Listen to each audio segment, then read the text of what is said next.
अस्सलाम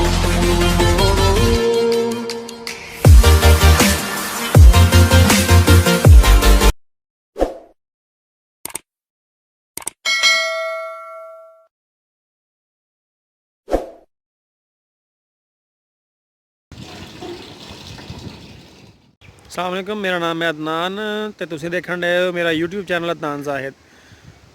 सब तो पहले वही गल, अगर तुसीं मेरा यूट्यूब चैनल सबसक्राइब नहीं किया तो उन्हें सबसक्राइब कर लो तो बैल आइकन नूं प्रेस कर लो। अज की वीडियो तो कणक दी बन सकती है क्योंकि बारिश पई है तो कणक जी है ना सारी लम्मी पाती है उन्हें। आओ तुहानूं कणक दिखाउणा की हाल कीता कणक ने।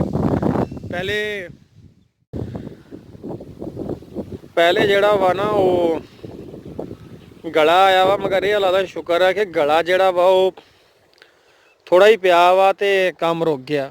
अगर गला ज़्यादा पै जांदा ते जिन्ना कि बिस्तरे बज्जे आ कणक दे काम ज़्यादा हो जाना सीगा ते सिट्टा तो उत्तों दी तबाही फेर देनी सिट्टे दी। तां इहने फिर भी कणक जिहड़ी आ ना वो पानी लाए नूं भी 8-10 दिन होए आ ते फिर भी जिहड़ा कणक दा बिल्कुल ही बिस्तरा बन के रखता वा भी ने।